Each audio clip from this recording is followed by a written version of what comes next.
Welcome back, everybody. It's time for another exciting episode of KPS Stories Podcast. I'm your host, Steve. And I'm your co-host, Kayla. And we're here with you this afternoon to talk about why your favorite cryptid probably doesn't exist. A little different for us. Normally we're trying to prove things. Today we are debunking some myths. It's a very important balance to find between blindly just believing in things that seem cool and thinking about how realistic are they. I'm going to interject real quick and say I am one of those people that love to believe that our cryptids are real for no reason with no proof, just because in my own personal world, it makes my life a little more interesting to think that the Mothman event actually did happen. Yeah, it's a lot more fun that way. If I tell myself, hey, I'm going to go down by the creek or whatever, and I might run into the Frogman, that's a lot more exciting than I'm going to go down by the creek and see teenagers smoking crack. Like, it brings some character, some variety to our daily grind. However, there's a lot of challenges. I mean, we got to talk about what cryptids are first, because that's kind of an obligatory thing here. These are undiscovered creatures. You might have heard our Bigfoot episode a couple weeks back. Link in the description. Noted. And there are plenty of other famous ones, like the Mothman, as Kayla had just mentioned. Lake monsters of any type. The sea serpent. The so-called living dinosaur in the Congo. There's tons of these. How about thunderbirds? It's a rainy, dreary afternoon. There's no thunder because it's like 45 degrees, but, you know. All these cryptids, all of these creatures that science forgot, are supposed to exist in places for a long period of time, undisturbed, undiscovered by humans, and managing to only be captured in incredibly blurry photographs.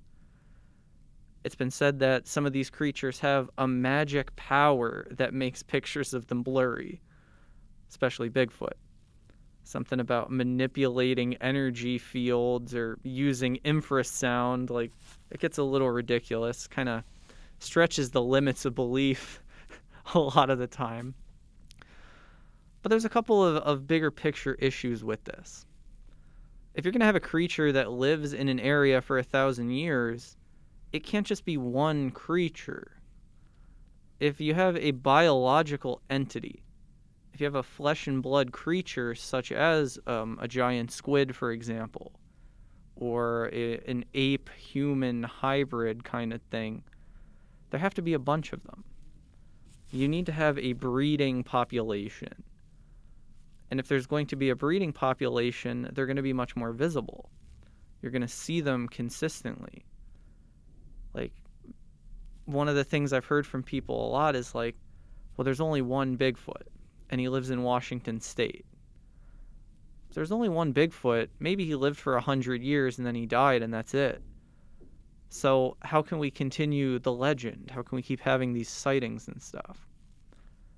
It's the same with more bizarre ones like the Dogman, who's kind of acquired a lot of popularity in the past 30 years after the release of the groundbreaking book, The Beast of Bray Road. It's literally a werewolf. And there's a whole cult following of people that believe there is an upright canine creature in parts of our forests, especially in the Midwest, like Wisconsin, Michigan, regions like that. And people see 7-8 foot tall dog men walking around in the woods, but they never see any dog women or dog children, anything like that. And that's a major, major problem if this is going to be an extant real animal. Okay. And even if you had a couple, then it would cause incest and these species would die out very, very, very quickly. That's a major problem that we have to address. But we do have an alternate explanation. What if these creatures are supernatural entities? Maybe that's not as convincing of an answer. Maybe that's not what we're looking for here. I mean, I'll take it. So let's talk about the Dogman. There are many witnesses that claim it's repulsed by the sight of religious items. They feel that it's a demonic presence of some kind, that somebody summoned in a ritual or something like that. Then, everything I just said goes out the window.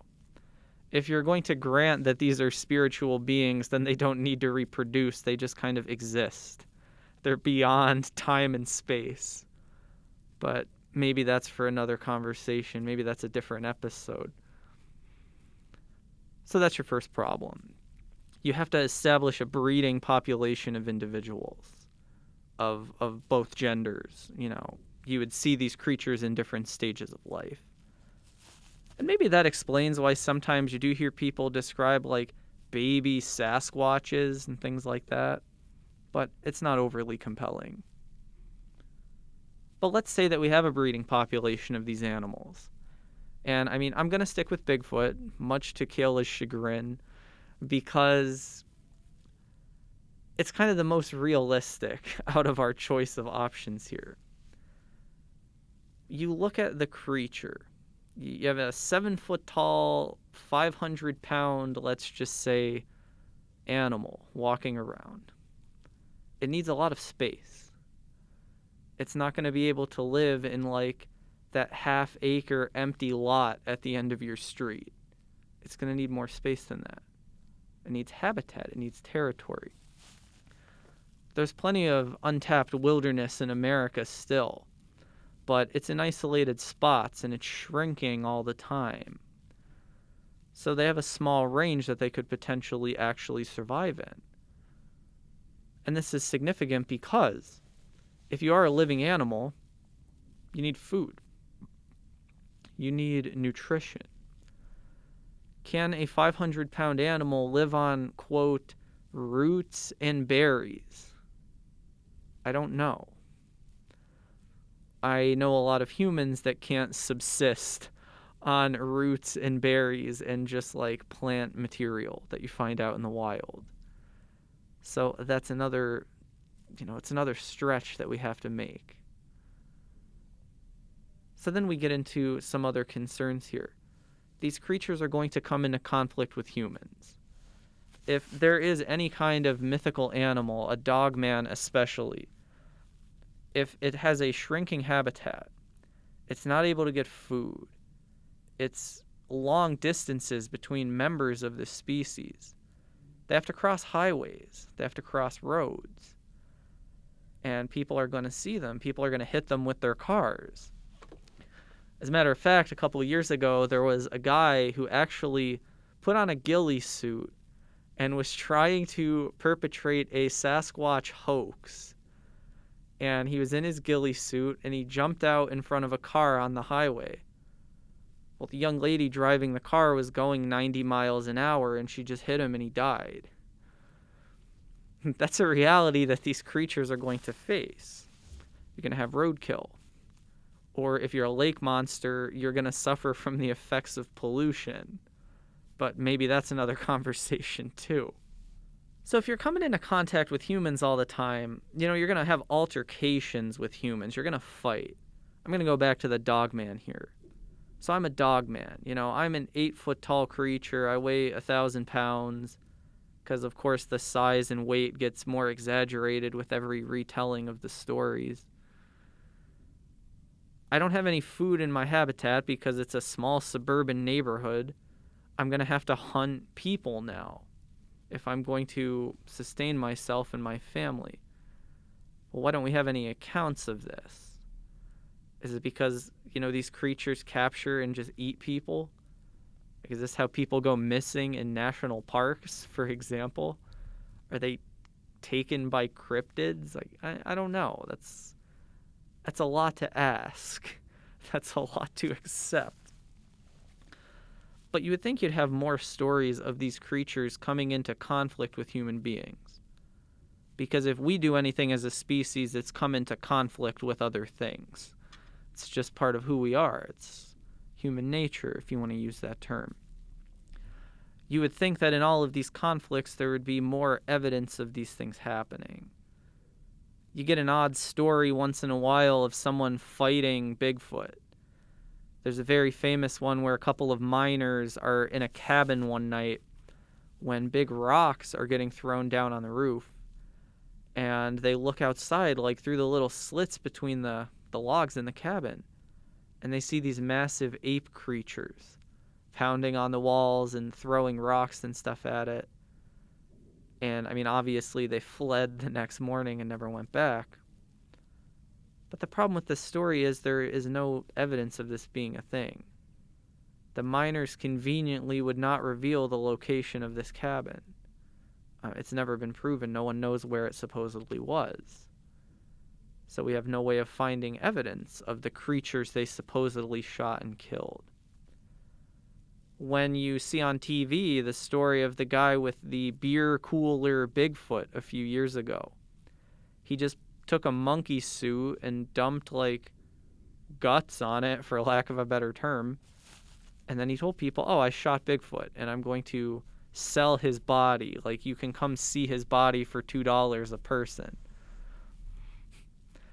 There's not a lot of evidence for any of these things beyond eyewitness testimony. And no matter how honest a witness is being, no matter how credible a witness is as a person, our memory is not reliable. Our memory is a very fickle thing.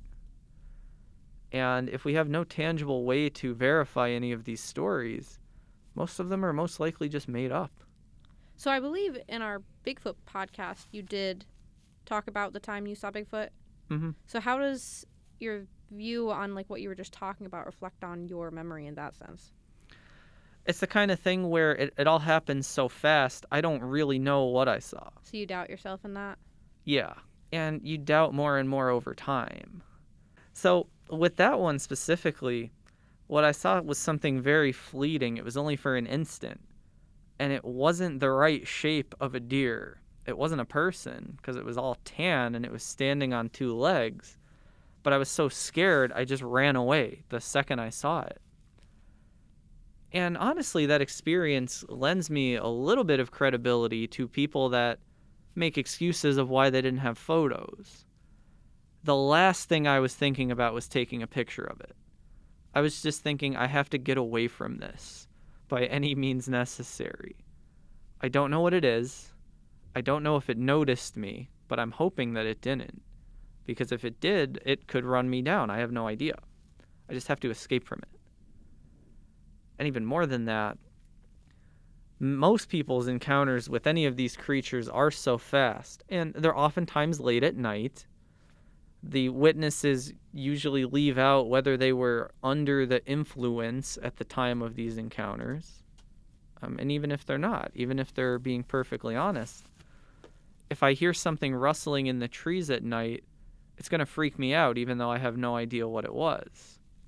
It could be any other animal. I don't know. Now, as far as the evidence thing, the videos, the pictures of Bigfoot that come out, most of them are very obviously fake. I don't have to be a Bigfoot enthusiast to admit that most of them are just funny. There's several very charming Instagram accounts that are literally just pictures of Bigfoot. And they always pick like the lowest quality ones where it's like, it's just a dude with a trash bag over himself, but it's far enough away that it just looks like a shadow. And it'll be like, is Bigfoot real? Comment down below. And then there's plenty and plenty of other cryptids that don't have any evidence whatsoever.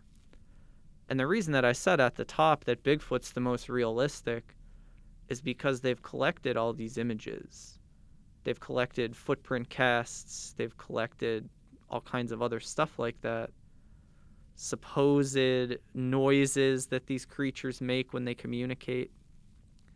But there's other creatures where there's zero evidence whatsoever. Think about the chupacabra, for example.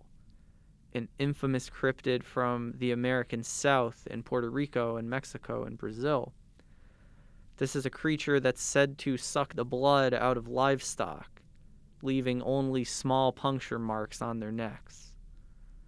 But no one ever saw the creature attack. No one ever saw how those marks came to be on the animal. We don't really know how they got there. And more than that, the sightings of the creature that do exist came out shortly after a movie where the main villain was an alien that looked exactly like the description of the chupacabra. So do we project what we want to see out into the woods and out into the fastnesses of the world? I think we do sometimes. But on the other side of that, some of these stories are almost too fantastical to be made up. You may have seen images of the Fresno Nightcrawler. It looks like a disembodied pair of pants. I don't really know how else to describe it. I mean, somebody would have to be really sick to just make that up. But there's surveillance footage of these things moving around in very bizarre ways, and it's like, what the hell is that? We don't know. And there's always the possibility of these things. But is it a high possibility? No, it's not at all. And in a way, that's what makes it so interesting to pursue and so enchanting to talk about, is that we don't have clear answers. And I guess one other thing I should say, many of these cryptid sightings are probably just misidentification. If you look at a map of Bigfoot sightings and superimpose it over the range of the American black bear, you're going to find that there's pretty much a one-to-one correspondence. And it just begs the question, what are people really seeing? If somebody claims to see a giant bird flying far above them, could it just be a crow flying not that far above them? We don't have a good way to measure size when we're just looking at blue sky. It's tough to know what it actually might be. So that's what I would say about why cryptids most likely don't exist. And I'm sure we'll do more episodes that are more magical and more about why they could exist, because that's probably what our audience wants to hear. We don't want to be the skeptical type, I guess. But we got to be realistic, right? Absolutely. That's the number one thing with this. If you go to a lake, if I went to Lake Champlain in 2016, hypothetically, and I want to see Champ, every stick, every otter, every goose that I see out on the lake is going to be a monster. So next week, we'll shift focus a little bit. I want to talk about spiritual entities, and the most sinister of these, the demon. And we're still looking for your stories. We want to hear your encounters of the paranormal. Whether you're at Keystone, whether you're anywhere else in the world listening to our global phenomenon right now, we want to hear from you. So until next time, everybody, be safe out there, and we'll catch you next week. See you next week. Thanks for listening.